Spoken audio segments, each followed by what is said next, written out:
नमस्कार। कृषि दर्शन कार्यक्रम में आप सभी दर्शकों का बहुत बहुत स्वागत है। दर्शकों, खरगोश पालन भारत में लंबे अरसे से होता आ रहा है। इसका पालन मीट उत्पादन तथा घरेलू जानवर हेतु किया जाता है। जी हाँ दर्शकों, आज इस कार्यक्रम में हम जानेंगे कि हमारे द्वीप समूह में हम खरगोश पालन कैसे कर सकते हैं, इसकी संभावनाएं क्या हैं और इसकी चुनौतियां क्या है। और इस विषय में अधिक जानकारी देने के लिए हमारे स्टूडियो में आज उपस्थित है श्री रफीक आर अलैतोड़ी जी, जो सीनियर साइंटिस्ट हैं animal genetics and breeding carry के। तो रशीद जी, आपका हमारे इस कार्यक्रम बहुत बहुत स्वागत है जी।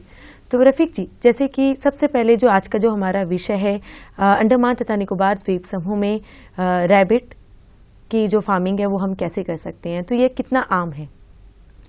एक्चुअली मैं रैबिट फार्मिंग जो खरगोश का पालन इधर मैंने देख रहा हूँ जी, लेकिन इधर ऐसे है कि पॉकेट में एक और दो फार्मर करते हैं, ऐसे कुछ नहीं है कि ऐसे कमर्शियल एंगल में कोई करता नहीं है इधर जी। और उसमें वो ज़्यादा तरीके से पेट एनिमल के रूप में रखते हैं, जैसे कि मीट उत्पादन के लिए। जैसे मेनलैंड जो भी बाहर जाओगे उधर ज़्यादा तरीके से इसको मीट के लिए यूज़ करते हैं, मीट प्रोडक्शन के लिए, और उसका फर जो उसका स्किन का वो हेयर वगैरह उसके लिए बहुत यूज़ करते हैं। लेकिन ये यहाँ बहुत कमती मात्रा में वही रूप में देख रहे हैं इसको। तो लेकिन उसको क्या बोलते हैं, इसको दाम बहुत ज़्यादा है, लेकिन कमती मात्रा में भी देख रहे हो। एक और दो फार्मर इधर उधर वही पॉकेट में रहते हैं, वो भी बहुत कमती रूप में देख रहे हैं। जी जी। तो जैसे कि जो हमारा द्वीप समूह का जो वातावरण है और यहाँ की जो जलवायु है, क्या ये रैबिट फार्मिंग के लिए अनुकूल है? ऐसा कोई प्रॉब्लम नहीं है, क्योंकि ये रैबिट ऐसे एनिमल है, ये कहीं भी पालन कर सकते हैं। जैसे बाहर भी छोड़ के भी पालन कर सकते हैं, अंदर से भी पालन कर सकते हैं। तो ऐसे कोई प्रॉब्लम नहीं है। ये द्वीप समूह में नहीं हो पाएगा, क्योंकि ये केरला जो भी सेम क्लाइमेट का जगह पे ये पालन करते हैं, बहुत बढ़िया से उसको योजना भी होते रहते हैं। तो ऐसा कुछ है नहीं है कि इधर नहीं हो पाएगा। जी हाँ, जैसे कि अभी आपने बताया कि यहाँ पर जो है ऐसे पेट का तरह जो है पाला जाता है खरगोश को, लेकिन मीट उत्पादन के लिए नहीं पाला जाता है। तो हमारा जो द्वीप समूह है, यहाँ पर यदि कोई किसान जो है रैबिट की फार्मिंग करता है, तो क्या यह एक वायबल बिजनेस हो सकता है? इधर एक्चुअली ना सबसे बड़ा प्रॉब्लम क्या होता है, इसका मार्केटिंग पकड़ना जी। क्योंकि ये वायबिलिटी देखोगे तो बहुत मेनलैंड से ज्यादा स्कोप इधर है जी। सबसे आदमी कमती है, जो पालन करने वाला, जो बिक्री करने वाला आदमी बहुत कमती है इधर। तो दूसरा है कि जो मार्केट का रेट इधर होता है मेनलैंड से 3-4 गुण ज्यादा इधर होते हैं। जैसे एक मेनलैंड में एक पैर बड़ा अडल्ट को मिलने के लिए सिर्फ 400 देने में मिल जाता है। इधर एक छोटा बच्चा, मतलब यंग रैबिट 1 महीना का भी है नहीं है, इसको 700 रुपये में बिक्री करते हैं। मतलब इसका एक पैर का रेट आता है ऑलमोस्ट 1400 रुपीज। वो रेट में हमको मेनलैंड में कम से कम 3 और 4 पैर मिल सकते हैं। तो उसका वायबिलिटी अच्छा है, लेकिन ये है कि ऐसे नया शुरुआत है, तो थोड़ा सा आपको मार्केट पकड़ना पड़ेगा, तो वो इशू हो सकता है। जी जी। जो खरगोश है, ये एक तरह का जानवर है, ये हम तो सभी जानते हैं, लेकिन इसकी प्रजातियों के बारे में जानना चाहेंगे। उसको ब्रीडिंग के लिए क्या होता है कि हमको सबसे अधिक क्या होता है, उसको सबसे सेलेक्ट करना पड़ता है। जैसे कौन जानवर को, मतलब इसमें अलग अलग ब्रीड होते हैं जी। जैसे कुछ ब्रीड होते हैं मीट पर्पस के लिए बहुत सूटेबल है, कुछ ब्रीड होते हैं इसका फर उत्पादन के लिए, जैसे हेयर प्रोडक्शन के लिए यूज है।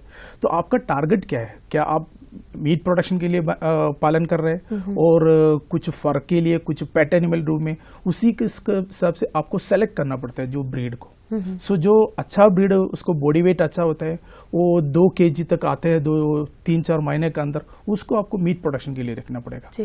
तो वो ब्रीडिंग के हिसाब से आपको सिलेक्शन सबसे पहले इम्पोर्टेंट आ ही जाएगा। फिर सेलेक्ट करने के बाद आपको फिर उसको मेल और फीमेल का क्या क्या रेशियो रखना है आपको आप पता होना चाहिए जी।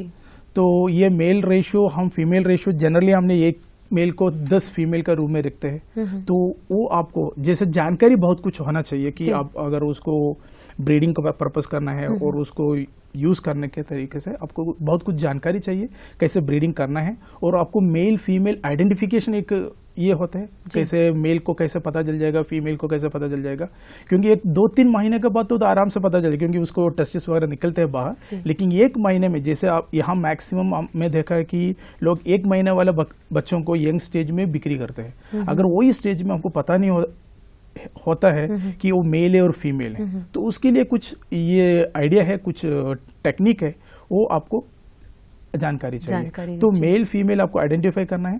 मेल फीमेल को आपको रेशियो में रखना है, क्योंकि हम ये सोचते हैं कि ज्यादा इकोनॉमिकली हमको ज्यादा प्रॉफिट आ जाए। पेट रू में तो ज्यादा इकोनॉमी अगर देखेगा नहीं तो कोई बात नहीं है, लेकिन अगर इकोनॉमी देखना है तो आपको उसको ये चीज, सारी चीज को जानकारी होना चाहिए। तो मेल फीमेल को आपको सेपरेट भी रखना पड़ेगा, और जब मेल हीट में आ जाते हैं, मतलब गर्म होते हैं, वो भी आइडिया पता होना चाहिए उसको। हर चीज में थोड़ा सा टेक्निक होता है। जैसे फीमेल हम बोलते हैं कि जैसे कैटिल है, जैसे बकरी है, उसमें हम बोलते हैं कि हर महीने में उसको हीट में आने के एक टाइम होता है, एक शॉर्ट पीरियड होता है, 3 दिन का टाइम है, वो हीट में आएगा, गर्म आएगा, उसी समय हमको उसको मेल से चढ़ाना पड़ेगा। लेकिन रैबिट में ऐसे एनिमल है, उसमें ऐसे होते नहीं है। तो उसको क्या होता है, जब मेल मेट होता है उसी समय वो हीट में आके उसको ओवुलेशन प्रोड्यूस करते हैं। तो हमको ये पता होना चाहिए इसका रिसेप्टिव स्टेज कब है। रिसेप्टिव का मतलब क्या होता है, फीमेल मेल को अलाउ करेगा, वो स्टेज हमको जो जानकारी है, उनको आइडिया है कि ये फीमेल रिसेप्टिव स्टेज है अभी, उसी समय हमको क्या करते हैं, फीमेल को मेल का साथ लेके जाते हैं। ऐसा नहीं है कि मेल को फीमेल का साथ नहीं है, फीमेल को मेल का साथ में देते हैं, तभी वो मेटिंग इवन 2 मिनट में भी हो जाता है। कुछ में थोड़ा सा टाइम लेते हैं, जो मैक्सिमम हम बोलते हैं कि 2 मिनट को 5 मिनट आधा घंटा के अंदर होता है मैक्सिमम मीटिंग, अगर वो प्रॉपर रिसेप्टिव है तो फिर उसको वापस रखते हैं। तो ये रूम में हमने मेल और फीमेल को अलग अलग रखना पड़ता है। जब भी मेल को और फीमेल को आप साथ में रखोगे और 2-3 मेल है तो लड़ाई का चांस भी है। तो हमने वो ब्रीडिंग एस्पेक्ट सबसे इम्पोर्टेंट होता है कि तो आपको सक्सेस उसी में डिपेंडेंट है। जैसे इकोनॉमी जितना आपको कमाना है, जितना कितना उसमें से लाभ उठाना है, वो उसी का ब्रीडिंग प्रॉपर करेगा, आपको हो सकता है। जी जी। लेकिन हम आपसे जानना चाहेंगे कि हमारे द्वीप समूह में खरगोश की कौन सी नस्ल को चुना जा सकता है खरगोश पालन के लिए? इधर एक्चुअली हमारा अंडमान में सिर्फ न्यूजीलैंड व्हाइट है, और उसका थोड़ा सा लोकल ब्रीडिंग होके थोड़ा सा लोकल वैरायटी है। एक ब्राउन कलर का भी आता है, थोड़ा सा ब्लैक एंड व्हाइट आता है, थोड़ा सा व्हाइट कलर का भी आता है। लेकिन असली देखो वे 4 वैरायटी सबसे अधिक इंडिया में यूज करते हैं, 4-5 वैरायटीज। जैसे एक न्यूजीलैंड व्हाइट होता है, वो व्हाइट कलर का होता है, एक लाल कलर का आइज होता है, और उसी का एक वेट हायर बॉडी वेट वाला होता है, व्हाइट जैन बोलते हैं, और उसी के ग्रे कलर ग्रे जैन बोलते हैं, और दूसरा एक सोवियत छिंजला करके एक है।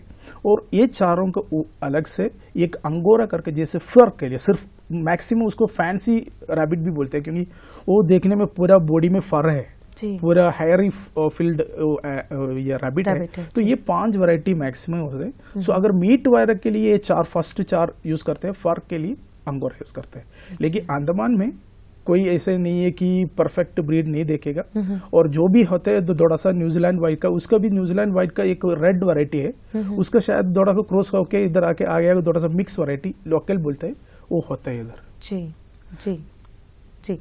तो रफीक जी, जो खरगोश है उनकी हाउसिंग मैनेजमेंट कैसे कर सकते हैं और क्या हो सकता है?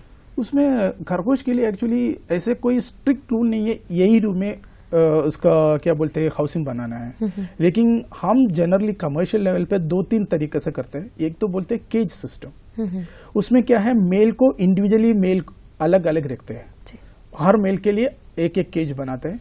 फीमेल में एक ही होना ज्यादा अच्छा है, 2 हो सकते हैं, लेकिन एक एक करना ज्यादा अच्छा है।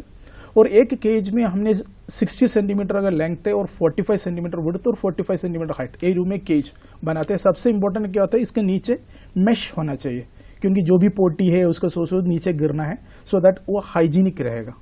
तो यही रूम में जो मेन फ्रेम के बाद बाकी पूरा नेट से बनाते हैं, जीआई का नेट बनाओ 2.5 सेंटीमीटर, और नीचे तो 1.8 सेंटीमीटर का मेश साइज में बना दीजिए, तो उसमें यही केज बन जाते हैं। उसको केज जमीन से ऑलमोस्ट 60 सेंटीमीटर ऊपर रहते हैं। ये इसलिए करते हैं कि जब भी यही रूम में करने में हमको सबसे बड़े हाइजीन मिलते हैं, सबसे अच्छा से ब्रीडिंग में कंट्रोल मिलते हैं। ये दोनों आपका जो भी सक्सेस के लिए बहुत इंपॉर्टेंट होता है। लेकिन इसमें इंफ्रास्ट्रक्चर का कॉस्ट थोड़ा बढ़ेगा, क्योंकि आपको केज इंडिविजुअली बनाना पड़ता है, तो थोड़ा सा कॉस्टली रहेगा।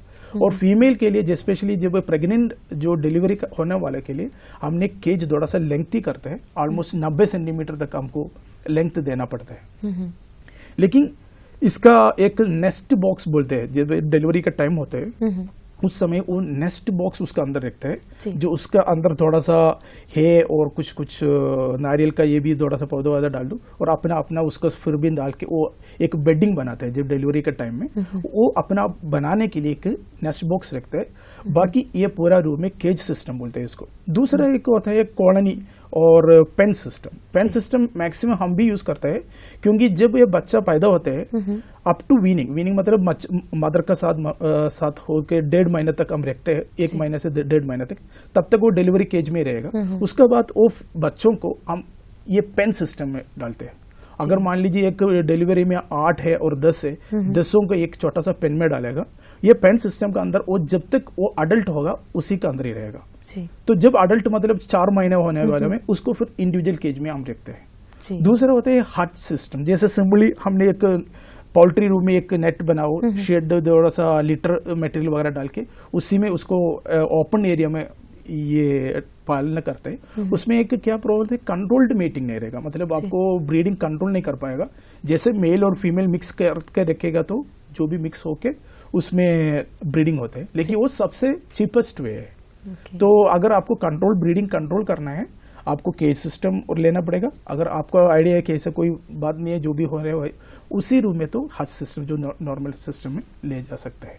यही है उसका इन जनरल हम हाउसिंग मैनेजमेंट। जी जी दर्शकों, आप देख रहे हैं कार्यक्रम कृषि दर्शन, और आज का हमारा विषय है अंडमान तथा निकोबार द्वीप समूह में खरगोश फार्मिंग। और इस विषय से संबंधित किसी भी प्रकार के सवाल आप हमसे पूछना चाहते हैं तो आपकी टीवी स्क्रीन पर दिखाए गए नंबरों पर आप कॉल करके हमसे पूछ सकते हैं और हमारे इस कार्यक्रम से जुड़ सकते हैं। जी रफीक जी, हमने अभी बात की हाउसिंग मैनेजमेंट के बारे में, और अब हम आपसे जानना चाहेंगे उनकी फीडिंग मैनेजमेंट के बारे में। उनको किस तरह का आहार दे सकते हैं और किन बातों का हमें ध्यान रखना चाहिए? इसमें इसका फीडिंग में हम जैसे नॉर्मल गाय और बकरी से बहुत अंतर है, क्योंकि इसका फीडिंग हम बोलते हैं हाई फोरेज लो ग्रेन डाइट। जैसे हम गाय पालन करोगे, बकरी पालन करोगे, सबसे अधिक हमारा पैसा जाता है उसको फीड बनाने के लिए, क्योंकि उसको सबसे अधिक पैलेट बनाना पड़ता है इसमें। और क्या होता है, कमती पैलेट देना ही है और नहीं तो ग्रेन देना है, लेकिन कमती मात्रा में देना है। हम बोलते हैं एक हाथ का जो अंदर 50 ग्राम और 70 ग्राम तक की मैक्सिमम देना, उसका अलावा ज्यादा नहीं देना। तो हम 3 चीज हम देते हैं, एक तो ग्रास देना ही है, दूसरा ग्रेन्स और नहीं तो पैलेट देना है, तीसरा लीफी लीव्स, ग्रीन लीव्स और वेजिटेबल्स। ये 3 आइटम उसको मैक्सिमम ये जो देते हैं उसमें होता है फीड में।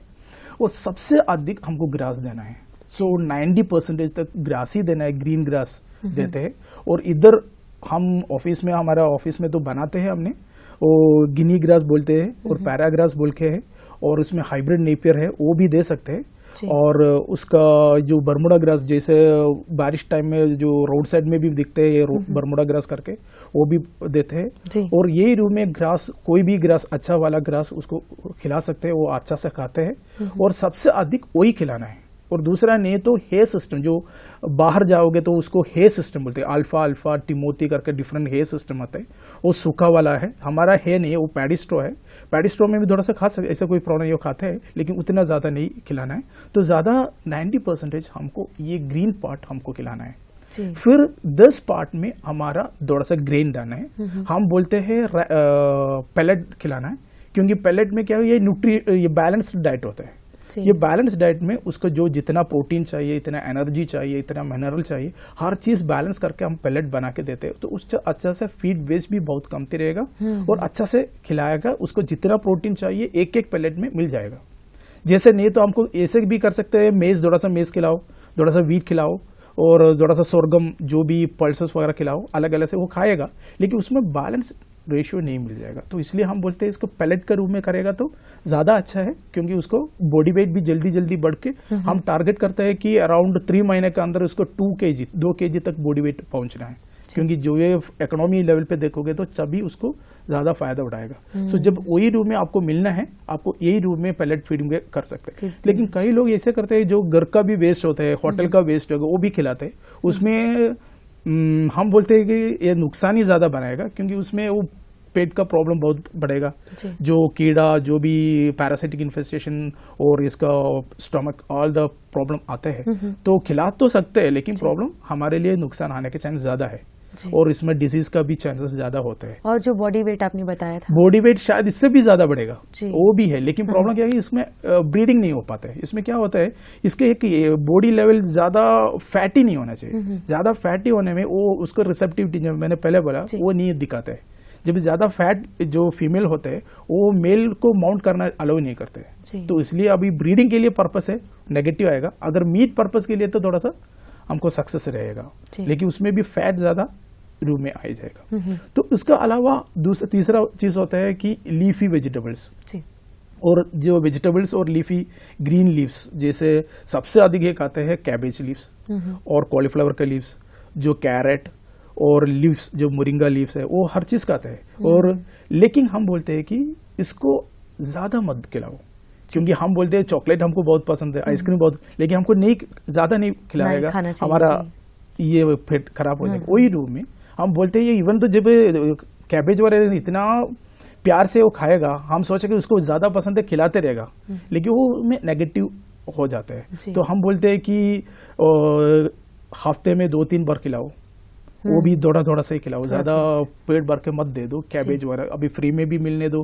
कैसे भी मिलने दो मत, क्योंकि उसमें गैस बढ़ जाएगा, वो हेल्थ इश्यूज आने के चांस है। तो ये 3 चीज हमने सबसे इम्पोर्टेंट में ये फीडिंग में देखना है। 90% ग्रास, 80 to 90% ग्रास, और 5 to 10% का अंदर पेलेट, और थोड़ा थोड़ा सा ये लीफी ग्रीन लीव्स और वेजिटेबल्स थोड़ा सा खिलाना है, यही। और पानी अर्ली बीटा हम देखते हैं, उसमें क्या करते हैं, थोड़ा थोड़ा सा सप्लीमेंटेशन करते हैं, जैसे ग्रोवीप्लेक्स बोलते हैं, जैसे डिलीवरी के टाइम में थोड़ा सा कैल्शियम भी सप्लीमेंट करना है तो कर सकते हैं। वो पानी में मिलाने में, वो पानी पीते के टाइम में उसको साथ साथ वो उसको मिलते रहेगा। तो यही रूम में हमने नॉर्मली इसको फीड कंट्रोल करते हैं। जी रफीक जी, ऐसा एक मिथ है कि खरगोशों को जो है गाजर बहुत पसंद है, तो क्या अगर गाजर लिमिट में खिलाए तो ठीक है, अगर ओवर ईट करवा दे खरगोशों को तो क्या कुछ हानिकारक हो सकता है? इसमें मैक्सिमम स्टमक रिलेटेड इशू आ ही जाते हैं, ऐसे है कि वो पसंद बहुत करते हैं। जैसे जो भी वीडियोस वगैरह देखने में भी खरगोश का ये कैरेट के साथ ही होते हैं।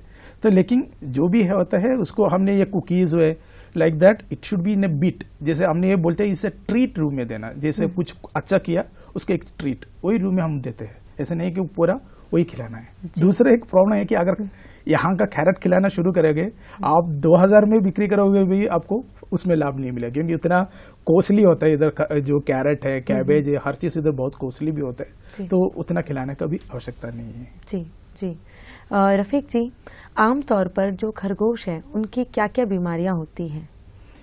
इधर एक्चुअली 2 है, 1-2 अंडमान में ऐसे ही बीमारी कमती है, जैसे बाकी भी जानवरों आप ले लोगे, कैटल ले लोगे, बकरी ले लोगे, उसमें बीमारी जैसे मेनलैंड से कंपेयर करोगे इतना बहुत कमती है। इधर 2-3 मोटा बीमारी होते हैं हर लाइफ स्टॉक में, अदरवाइज बाकी बहुत बीमारी होते नहीं है। खरगोश में भी यही रूम है, ज्यादा बीमारी इधर है नहीं है, दैट इज ये एक्चुअली अंडमान के लिए एक प्लस पॉइंट है, ज्यादा बीमारी है नहीं है। सबसे होता है कॉक्सिडियोसिस करके एक इन्फेक्शन आता है, और दूसरा होता है एक पास्टरोलोसिस करके। दोनों का मेडिसिन ऑलमोस्ट सेम है, सेम मेडिसिन से दोनों को भी बीमारी को हटा सकता है, लेकिन इसका सबसे बढ़िया तरीका है उसको हाइजीनिक वे रखना। जैसे हमने केज सिस्टम बोला, उसमें बहुत कमती आएगा, क्योंकि उसमें जो सबसे ट्रांसफर करता है कि गंदा पानी और गंदा खाना से दूसरा को मिलते हैं। जब इंडिविजुअल अलग अलग से रखोगे, उसमें क्या है, उसको अपने आप पोटी नीचे गिर जाते हैं, तो कभी भी एक इन्फेक्शन स्प्रेड का चांसेस कमती होते हैं। तो ये कॉक्सीडिया करके एक बीमारी है, उसमें मर जाने के चांसेस है, और पास्टरोलोसिस है। उसका अलावा भी ये माइट्स जो ये होता है, माइट वगैरह, टिक इन्फेस्टेशन, जो मैक्सिमम इन्फेस्टेशन होते हैं, अगर हाइजीनिक और अच्छा रूम में रखने में अगर हाउसिंग ठीक है, उसको ये 80% 90% ये बीमारी आता ही नहीं है। लेकिन अगर गंदा इकट्ठा गंदा एरिया में, स्पेशली बारिश का टाइम मौसम में, विंटर मौसम में यही रूम में रहेगा, तो ये बीमारी आने का चांस है, वो मरने का भी चांस बहुत है। जी, और क्या उनको जो है जल्द से ठंड या फिर गर्म लग जाता है उनको, खरगोश को? हाँ, उसको भी हो जाता है। इवन तो हम उसका बॉडी में फर वगैरह है, थोड़ा सा ठंडा अच्छा है, लेकिन जब भी ह्यूमिडिटी बढ़ने में थोड़ा सा दिक्कत आने के चांस है। जी जी, जैसे कि ये तो हमने बात की खरगोश की जो आमतौर पर देखे जाने वाली बीमारियों के बारे में। अब हम आपसे जानना चाहेंगे उनकी ब्रीडिंग मैनेजमेंट कैसे कर सकते हैं और क्या क्या टेक्नोलॉजी अपना सकते हैं हम। ब्रीडिंग में हमने पहले से भी बात किया, वो ब्रीडिंग हमने सबसे अधिक दो, एक तो बोलते हैं नेचुरल मेटिंग बोलते हैं, जो मेल को फीमेल को अपने आप दे दो, वो अपने आप मेटिंग करेगा, और दूसरे के आर्टिफिशियल इंसेमिनेशन बोलते हैं, जो हमने टेक्निक इधर भी हम कोशिश कर रहे हैं। तो उसमें क्या है, अगर मान लीजिए आपके पास मेल कमती है और नहीं तो बढ़िया मेल का उसमें से हम उसको सेवन करके फीमेल जो हीट में आ गया वाला, और नहीं तो उसको इंजेक्ट करते हैं। तो एक मेल से हमको बहुत ज्यादा फीमेल को एक ही टाइम में हमको इंसेमिनेट कर सकते हैं। ये सबसे एडवांटेज यही होता है इसमें, और उसमें कंट्रोल भी कर सकते हैं हमको जितना मेट करना है, किस में मेट करना है। और जो फीमेल अगर मान लीजिए वो हीट में रिसेप्टिव भी नहीं है, फिर भी उसको थोड़ा सा इंजेक्शन वगैरह करके अगर करना है तो थोड़ा सा मोटिवेट, ये बुसरलिन करके रिसेप्टर जीएनआरएच का कुछ ये करके उसको हीट में लेके आ सकते हैं। तो यही रूम में दो ब्रीडिंग टेक्निक हम इस्तेमाल करते हैं। और उसमें दूसरा जो ये मैंने पहले से बात किया, उसको ये मेल फीमेल रखना है और ये वाला ध्यान रखना, अदरवाइज तो ब्रीडिंग तो बहुत आसान होते हैं जी। एक ही है कि अलग अलग से रखना है, फीमेल को मेल का सामने लेके जाना है जी। ये 2-3 पॉइंट है, उसमें ध्यान रखना पड़ता है जी। जैसे कि हम आपसे अभी जानना चाहेंगे खरगोश पालन की जो मेजर पॉसिबिलिटीज हैं वो क्या क्या होती हैं। यहाँ अंडमान में एक्चुअली ये 2-3 पॉसिबिलिटी है। सबसे है कि ज्यादा लोग इसमें जुड़ा हुआ नहीं है अब तक सो फार। तो जो भी आप करोगे, आप ही फर्स्ट आदमी, जो मतलब मैक्सिमम लोग आपका पास ही आएगा, जो पेट रूम में हूँ, अगर मीट का रूम में हूँ, आपका पास ही आ ही जाएगा। तो उसमें आपको अच्छा पॉसिबिलिटी है, क्योंकि इसका रेट मैंने बात किया 700 रुपीज का ऊपर है एक गोटा के लिए, एक छोटा, दैट आल्सो एक यंग वन के लिए। तो वो रूम में देखोगे, अगर एक खरगोश ने 1 साल में अगर फीमेल को अच्छा तरफ से पालन करोगे, उसको मेटिंग भी कंट्रोल करके करोगे, आपको 5 बार तक 4-5 बार तक आपको उसको डिलीवरी मिल जाएगा। तो एक खरगोश ने एक डिलीवरी में 4 से लेके 12 तक बच्चे देते हैं। तो मान लीजिए हमने 8 बच्चा उनका एवरेज लेते हैं, तो अगर उसी रूम में कैलकुलेट करोगे तो 5 गुण ये 8, 40 नंबर तक, तो हम बोलते हैं कि कम से कम 25 to 30 तक वो बड़ा होने तक मिल जाते हैं। वही रूम में 1 साल में एक खरगोश से मिल जाएगा। अगर ये 30 जानवर को सेल वगैरह रेट में डालेगा तो ऑलमोस्ट 70 into 30 21,000 टू वही रेंज में हमको 1 साल से एक छोटा सा खरगोश हमको मिल जाएगा जी। अगर आपने 10 पालन करोगे, क्योंकि उसको ज्यादा स्पेस नहीं चाहिए, एक छोटा सा घर का अंदर भी, रूम का अंदर भी आपको सेट कर सकते हैं। और केक ही है, थोड़ा सा क्लीनिंग ठीक से करना, नहीं तो उसके बाद स्मेल आ जाता है। तो ये रूम में अगर देखोगे तो 25,000, 20,000, 25,000 आपको एक ही खरगोश से 1 साल के अंदर लाभ उठा सकते हैं। तो अगर आपने एक थोड़ा सा प्लान करोगे, 5-10 गुण रखोगे, आपको ये 3 लाख तक। और उसमें एक फायदा है, क्या है, आपको उसके लिए स्पेशल का कुछ करना का नहीं है। थोड़ा सा पैलेट परचेस करके रख लेना, घास कहीं ना कहीं से काट के उसको डाल देना, फिर ये पोटी नीचे तो कुछ गंदगी नहीं होता है। तो मान लीजिए एक दिन में आपने 20 मिनट है, आधा घंटा कुछ टाइम देने में आपका जो भी काम है, आपको जो नॉर्मल ड्यूटी है कर भी सकते। ये 3 लाख तक आपको आराम से कमा भी सकते हैं। तो एक अच्छा पॉसिबिलिटी है, ये एक वायबल बढ़िया से एक बिजनेस भी हो सकते हैं। और दूसरा है कि पेट रूम में बहुत डिमांड इधर भी है। वो जैसे आपको कोई फैंसी रख सकते हैं, जैसे अंगोरा करके, उसमें भी क्योंकि आदमी पेट आजकल बहुत इंटरेस्ट दिखाता है। और ये भी हम ये भी देखा कि कोई होटल वगैरह साइड में एक ये पेट का रूम में रखोगे, जो आदमी आते हैं उनको एक बार पकड़ के फोटो खींचेंगे। आजकल वो फोटो के क्रेजनेस चलते रहते, उसमें भी बहुत इंटरेस्ट आएगा, क्योंकि बहुत लोग बच्चों को ये पता नहीं है इसको कैसे उड़ाना कैसे है, उसको कैसे हैंडलिंग करना, वो बहुत इंपॉर्टेंट होता है। तो ये रूम में इसमें अच्छा पॉसिबिलिटीज है इधर जी। जी रफीक जी, अब हम आपसे जानना चाहेंगे कि अंडमान में खरगोश पालन की क्या चुनौतियां हैं। इसमें अंडमान में सबसे दिक्कत है क्या है कि इसका अवेलेबिलिटी नहीं है, क्योंकि अंडमान में ऐसा कोई इंस्टीट्यूशन नहीं है उसमें से आपको खरगोश मिल सकते हैं रेगुलरली जी, जो एनिमल हस्बेंड्री में भी नहीं अवेलेबल नहीं है। कोई ऐसे सिंगल फार्मर भी नहीं है आपको हर समय ज्यादा नंबर में दे सकते हैं। तो सबसे दिक्कत ये है कि आपको अवेलेबिलिटी बहुत कम थी। सेकंड है कि अच्छा ब्रीड आपको मिलेगा नहीं, थोड़ा कुछ है तो वो लोकल टाइप का है, तो थोड़ा सा मिक्स होके बना रहे हैं, तो थोड़ा सा अच्छा ब्रीड का नस्ल का भी कमती बहुत बढ़िया से आते हैं। और दूसरा है कि आपको ग्रास वगैरह खिलाना होता है, तो थोड़ा सा आपके लिए जगह चाहिए, थोड़ा सा ग्रास वगैरह नहीं तो कम से कम कहीं से काट के कटिंग करके लेके आना पड़ेगा। तो वही रूम में एक चैलेंज आता है। और सबसे ये रूम में देखोगे तो ये सबसे बड़ा है मार्केटिंग, क्योंकि अब तक हमको भी पता नहीं है इसका मार्केटिंग पोटेंशियल क्या है। कोई पता नहीं, कोई लोग खाते हैं यहाँ का, क्योंकि मेन लैंड में बहुत लोग खाते हैं, इधर पता नहीं है, उसको किसी लोग को पता भी नहीं है ये खाना वाला चीज है। और मार्केटिंग पकड़ना भी सबसे चैलेंजिंग रहेगा इधर, और नस्ल अच्छा वाला मिलने भी चैलेंजिंग रहेगा इधर सबसे बड़ा। रफीक जी, हमारे कोई द्वीप समूह के जो है किसान भाई यदि जो है रैबिट फार्मिंग करना चाहते हैं तो वो कैसे जो है रैबिट खरीद सकते हैं और अपनी फार्मिंग की जो जर्नी है उसे शुरू कर सकते हैं? इसमें क्या है, रैबिट परचेज करने के लिए नुकसान है, बाहर से ले सकते तो ज्यादा अच्छा है। हमारा ऑफिस में अभी हमने शुरू किया है, अभी सरप्लस ज्यादा नहीं है अभी, फिर भी अगर किसी फार्मर इंटरेस्टेड है तो उनको रिक्वायरमेंट पुटअप कर सकते हैं। हम देख सकते हैं कि थोड़ा कुछ उनके लिए थोड़ा सा प्रोड्यूस करने के लिए हम कोशिश कर सकते हैं। और उसमें सबसे है कि उसको जब जाने के पहले कम से कम उसका हाउसिंग, ब्रीडिंग, जैसे हम डिस्कस किया 4-5 इंपॉर्टेंट पॉइंट है, उसको थोड़ा सा ध्यान रखना है। नहीं तो उसको थोड़ा सा ट्रेनिंग चाहिए, तो थोड़ा सा ट्रेनिंग लेने के बाद शुरू कर लीजिए, क्योंकि वो नुकसान भी आने के चांस है। दूसरा है कि ऐसे माइंड सेट कर लीजिए उसको मार्केटिंग थोड़ा सा चाहिए, तो इन्हीं शुरुआत में थोड़ा सा सेटबैक जैसे मार्केटिंग का इश्यू भी आने के चांस है, वो भी ध्यान रख के आगे बढ़ने में उसको थोड़ा सा रिजल्ट मिल जाएगा। जी, तो रफीक जी, आप हमारे इस कार्यक्रम में आए, अपना कीमती समय दिया और आज का जो हमारा विषय है इससे हमें इतना लाभान्वित किया, जागरूक किया, इसके लिए हमारे पूरे दूरदर्शन परिवार की ओर से आपका बहुत बहुत धन्यवाद। Thank you. ये आपने एक मौका दिया हमको एक रैबिट फार्मिंग का ऊपर जो कॉमन आदमी को अवेयरनेस देने के लिए, क्योंकि उसमें ज्यादा तरीके से यही हो सकते हैं। तो अवेयरनेस देना मेरा ज्यादा इंटरेस्ट था, तो अवेयरनेस देने के लिए एक मौका दिया, हम भी बहुत आभारी हूँ। थैंक यू जी। दर्शकों, कार्यक्रम से संबंधित किसी भी प्रकार के सुझाव आप हमें भेजना चाहते हैं तो नोट करें हमारा पता, Doordarshan Kendra, Shri Vijayapuram, AIR road, Tilanipur, Haddo post 744102। दर्शकों, हम उम्मीद करते हैं कि आज के इस कार्यक्रम से आप जरूर लाभान्वित हुए होंगे।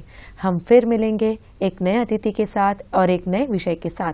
तब तक के लिए दीजिए हमें इजाजत। नमस्कार।